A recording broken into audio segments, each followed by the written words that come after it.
society. So we want to bring that decency, that dignity in our youth and empower with tools for peaceful coexistence with people and environment. You probably will think that, oh, this is, buttering up the Western thing. No. We are the khulafa. Quran says that you are the khulafa, the representative of Allah subhanahu wa ta'ala on earth. Taking care of the environment is your responsibility. You are the best of the creation, you're Ashraful Makhlukhat, you are khulafa, you're a representative of Allah subhanahu wa ta'ala on earth, and you will take care of this earth. You think that this saving the planet or climate change is a new concept? I'm afraid it's not. We Muslims fail to take care of the planet.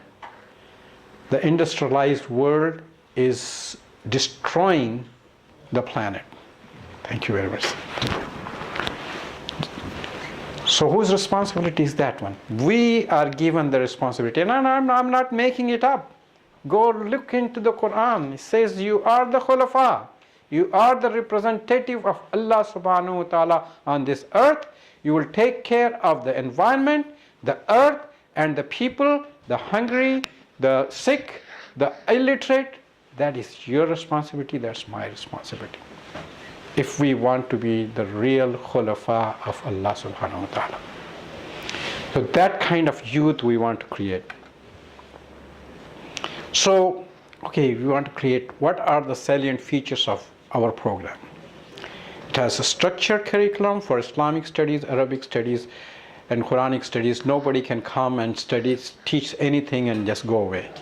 There is a set curriculum, there is a structured curriculum, there is a progression there, one after the other, one is built on other. So by the end of the 10 years, you will have so many modules and concepts, objective based. This is another new concept. The textbooks, the curriculum is not based on textbook. Curriculum is based on objectives. So we are saying that by the end of this period, a child will learn 1, 2, 3, 4, 5 concepts. By the end of this year, the child will learn 1, 2, 3, 10, 25, 450 concepts. This is objective. And the books are not written with that objective. Books are written, you have beautiful books, but they are all mismatched. They are not objective based. Whatever the writer thinks, he just wrote it down. And that was a stopgap arrangement. That's fine until we have that objective base. We continued that one, but that's not going to work. Everything, like even in universities, you will testify to that one. You're doing your PhD. This is objective based. You have this objective, and by the end of this session, you achieve this objective. So we right away starting from first grade, from even pre-KG. Efficient and effective because it requires 3 hours a week, 30 weeks a year. We are talking about just 30 times 3 is 90 hours in whole year. Is it too much to ask for your child to get the Islamic education? I'm sorry, but you think that it is 30 times 3 is 90 hours in a whole year. And now we are sparing you, I can't bring because it's snowing or it's this or that. I can't bring every Saturday. Don't bring it. In your bedroom, in your drawing room, in your kitchen, give 3 hours to your child, you as a parent, and teach these 3 subjects in a week. 3 hours a week. You don't need trained teacher, you don't need a book, anything. You go print that lesson plan for that day and teach that for 5 classes. So that's what, and universal accessibility available through website anywhere in the world. It is going to be available. We're going to go after this one. We're going to go live on that website so that you can, and most of all, or least of all, is free of cost. You don't have to pay anything for this one. Just log on, go to www.babulilmlrc.org, and it's right there. So that's what we made. So comprehensive students will learn to read, write, and understand the message and guidance of the Quran, study Seerah of Prophet Muhammad and his companions, learn history of Muslim Ummah. That's another very, very important aspect that we introduced. Even in madrasa, where the students are taught as alim, and correct me if I'm wrong, Islamic history is not taught there. Islamic history is not taught there. The students pick up by themselves, but it's not as a subject there. Why is that important? Islamic history is important. Islamic history has our roots. We have a glorious, glorious history. And if you want to destroy a nation, you detach them from their roots, and in a couple of generations, you will destroy the nation. You have to come back to your history, your glorious past. Not to boast that, okay, our forefathers this and forefathers that, but to learn from that. If you ever get a chance while going to your own countries, please go through Turkey and go to Panoramic Museum and see how a 17-year-old prince conquered Istanbul. It's eye-opening. It's encouraging. It's empowering. It's giving you confidence again that if he can do it, I can do it. But if you don't know about that, if you know the frivolous stories, love stories of Bollywood and Hollywood, then you will be after Bollywood and Hollywood. You won't think about changing the world. You won't think about changing the environment. You will think as if you're one of the actors or actresses there. So that's Islamic history of Islamic Ummah is extremely important. Sometimes you feel that, okay, what is happening in this world? What is happening in Syria, in Egypt, in Cairo, in Tunisia, in other places? And you feel like, what's happening to our people? And then you feel very ashamed, you feel very down, you feel very discouraged. But if you go back to your history, you said, this is not a new phenomenon. It happened before. To our Ummah, what happened with Mongols, you will see that it cannot be lower than that.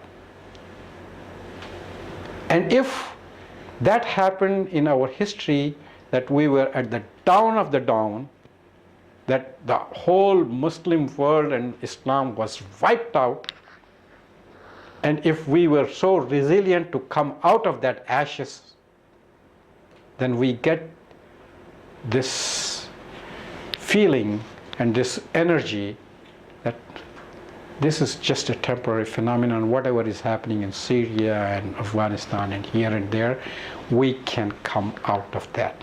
Otherwise, you will be depressed, downgraded, and you said, okay, we are going to blame ourselves, and we're going to shy away from it, and we will not we will be very apologetic.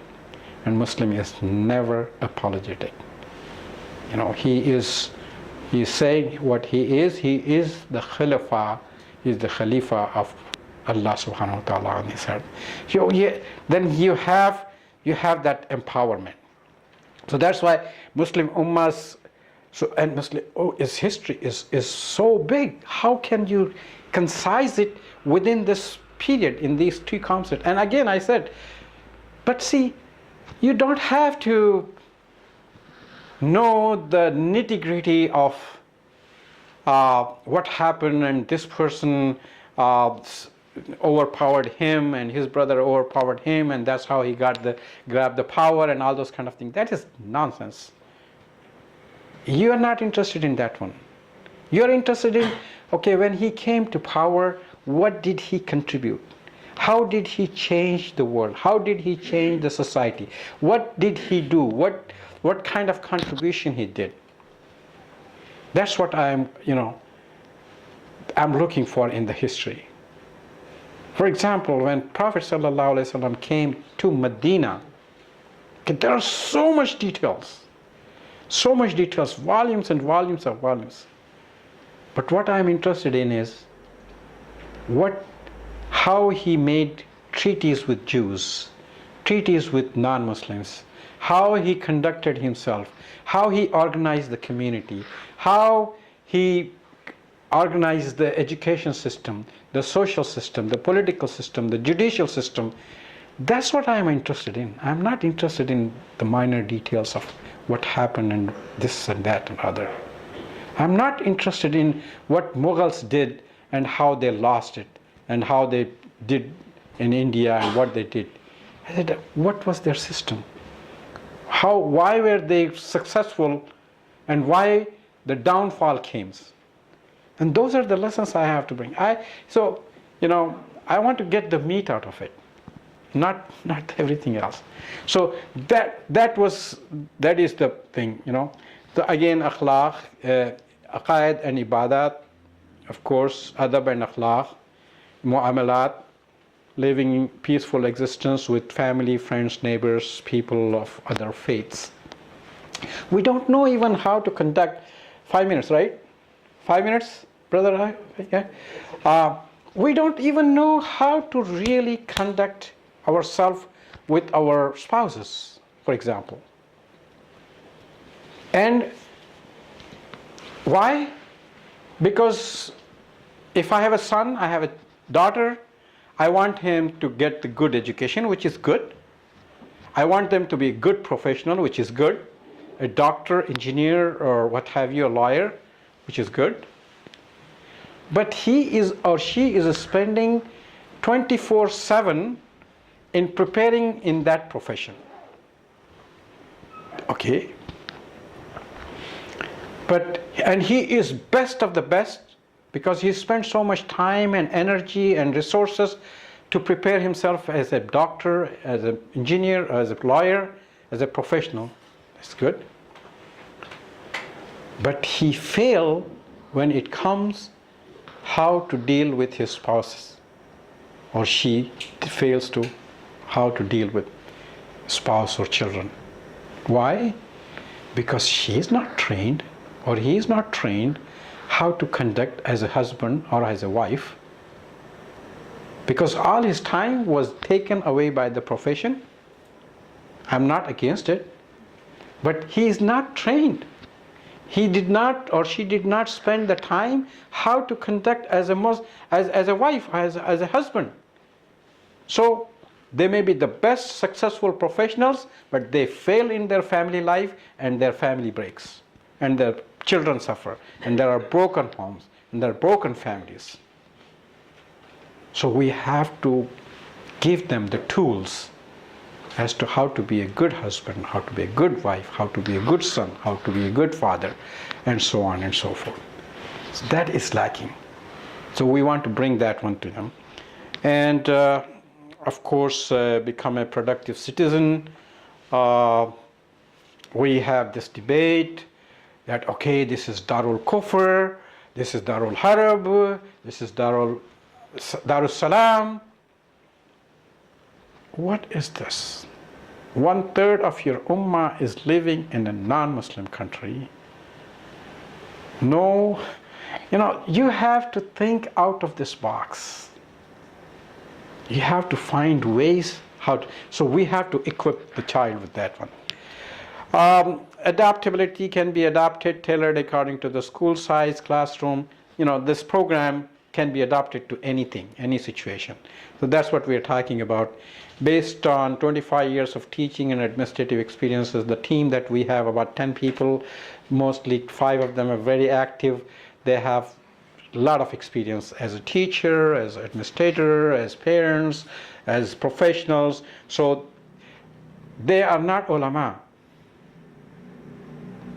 But we put together this program, and then we took it to the ulama and said, if it is away from the Quranic dictates or Sunnah or any of the Sharia thing. And they said, no, this is not, this is perfect, all right. If there is anything away from Quran or contradictory to Sunnah, Quran, we said, okay, we will drop that one. So that's how we made this one. Students, and this is field tested. We have students numbering from 100 through 650 students, run like a regular school with 70 or 80 volunteer teachers, just like a school. So we know what works, what did not work, what we tested in the classroom, we tested in the school environment, and so on and so forth. So these are. And there are people who are students who have special needs. There are autism there are some behavioral problem there. So we work with them also as that. Experience with students of different educational, cultural, social, and economic background. So those are the, okay, so gateway to knowledge. Curricula, Islamic studies, Quranic studies, and Arabic studies. Curricula for Islamic studies, goal is to have students understand the beliefs, the worship, the manner, muamalat, and the history of Muslim Ummah. That's the goal of curricula of Islamic studies. Curricula of Quranic studies, goal is to have students be able to read, write, understand, and apply Quran in daily life. And curricula for Arabic studies is to have students recite the Quran by application of tajweed rules and learn Quranic grammar to understand meaning of the Quran. And then we have curricular levels from 0 to pre-KG to KG level 1, grade 1 to 5, 2, 6 to 8, 9 to 11, grade 11. And the curricula Islamic study objectives. So we have goal, we have mission, we have goals, then we have objectives. And all these objectives are here. Don't want to repeat that one. You can always go on the things on the website and get more familiar with this one. So I conclude with the Prophet's saying that seeking knowledge from cradle to grave, and best among you is the one who learned to read the Quran and taught others the Quran. So we are basing on Quran, the foundation. We are basing on the Sunnah and the Prophet's Sunnah, and also, but we are applying the basis of new educational theories, the modular approach, and wa alaikum assalam wa rahmatullah.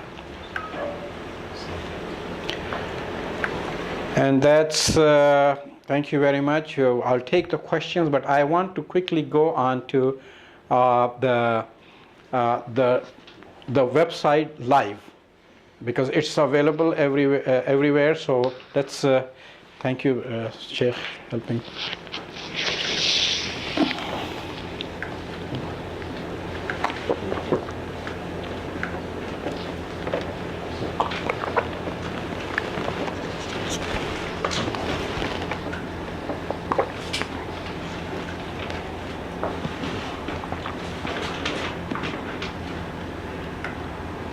Babul Ilm LRC.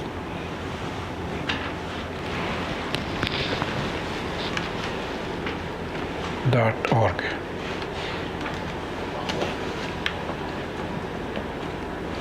Okay, that's good. Yes. Thank you very much.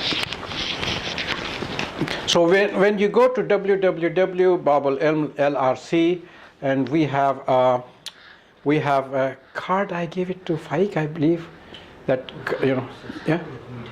Pardon? It's in the community center. Okay, so we'll distribute that card. That you can keep.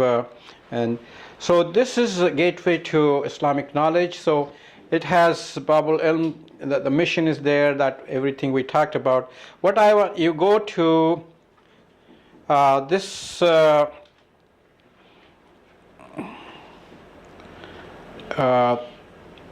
website, and for example, for student, you click, then you have Arabic studies, Quran, Islamic studies, Quranic studies, right?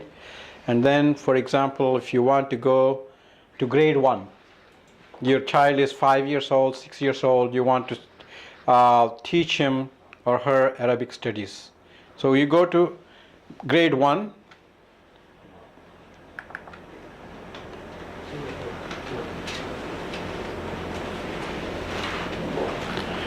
This is the Arabic studies lesson plan. Okay, so for example, I will skip the first period. The second period, what we are showing them.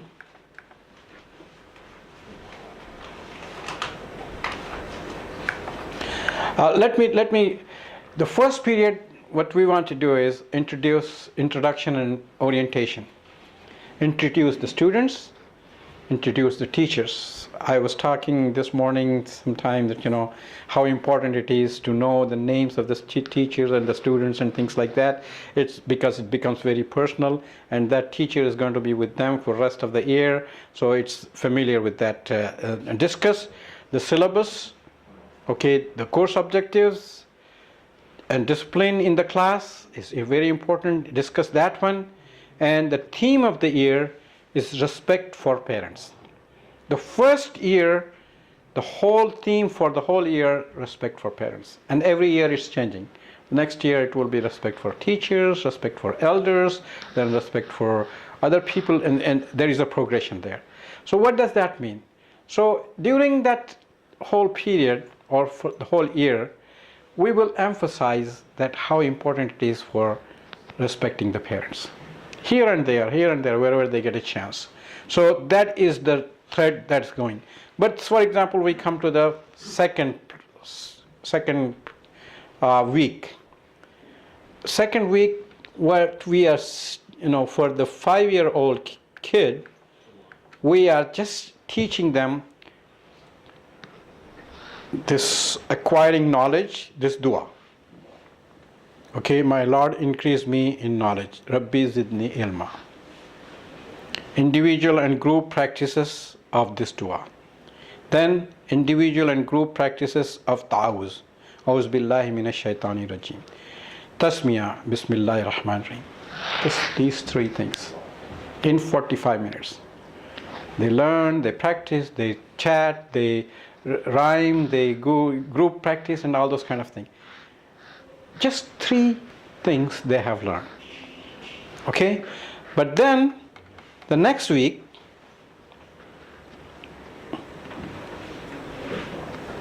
memorize the hadith. The first thing is greet before you speak. Assalamu qabla al-kalam. And then another thing that you will use, memorize the hadith, the greeting each other. Afshu salamu bainakum. Greet each other. Individual and group practice of salutation. Assalamu alaikum wa alaikum assalam. 5-year-old kid, second 45 minutes. So by the second week, he knows 6 things or 8 things. This is the modular approach. We add 1 thing, 2 things, and then we will have a quiz. The third thing is quiz, and in that quiz, we will give the review of the first 2 weeks. And that's how we progress. Then we have, so somehow or other, that, and then we keep going with that one, right?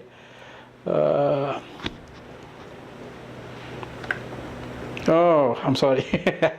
I got to. So similarly in Quranic studies, similarly in Islamic studies. Sorry, yeah. So you keep progressing. We are not giving them, or we are not overwhelming them with too much information. 3 to 5, 5 to 6 modules every week. You can do it in a classroom setup. You can do it in your drawing room. A mother can do it. Our father or uncle can do it. But consistency, even if it's a small thing, consistency is a miracle. So if you do it the same thing with consistently, you will achieve something. I'm going to go back again with the students. Let's see, 4th grade Islamic studies. 4th grade, the child is about 9 to 10 years old. And see, the first year, first period, we are giving respect for peers. The first grade we started respect for parents. The next year I think respect for teachers, and then respect for elders, and then respect for peers. We don't know how to really address each other, the children. Hey John, hey Muhammad. Is that the way to address each other? There is arrogance in it. Muslim doesn't address like that. Assalamu alaikum, brother. The humbleness is there. The peace, dua is there. So that's what we are talking. That's what we are teaching them. And that's going to be the whole theme for the whole year.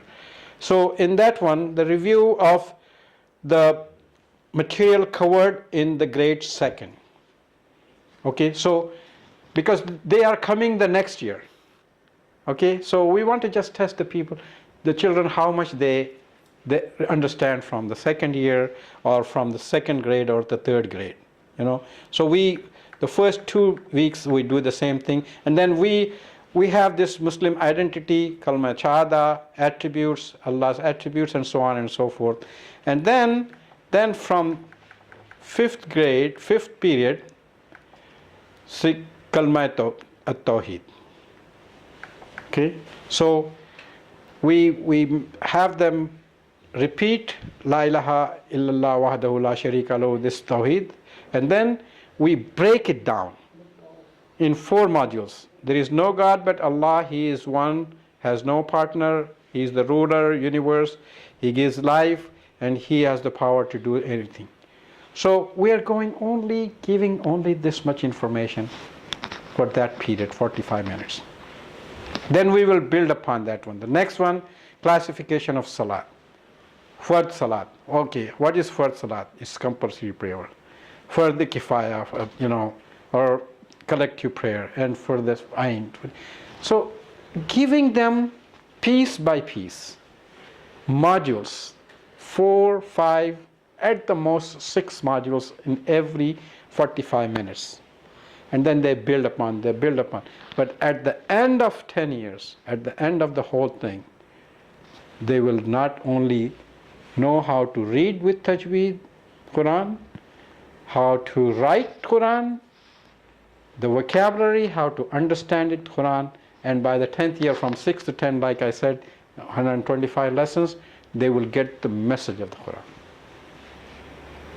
And we want to make sure that each lesson has only 5 concepts, 6 concepts, not more than that. Then they also, in Arabic studies, they will know some grammars. They will know all that hadith. There is a hadith. The Prophet said that if you memorize 40 hadiths, you will be resurrected among the ulama. Okay, so beautiful, so simple. 40 hadiths, if you memorize it, so we make sure that during this time they memorize 40 hadith. One hadith, start with simple hadith, like we started here, greet before you meet, before you speak. This is one hadith, one sentence hadith. Then as they grow older and older, then there is little more substance to it. There's more substance to it. By the time they will have 40 hadiths memorized. By the time they complete, they have at least 20 surahs memorized. By the time they complete, they will have all the Quranic message in there. They have Islamic history complete. They have Seerah complete. They have life history of Ashra Mubashira. Okay, we traditionally what we do, we talk about Sahaba most of the time, Ashra Mubashira, Khulafai Rashidin, and all those kind of things, 10, 14, 15. But what about women? They were Sahabiyat too.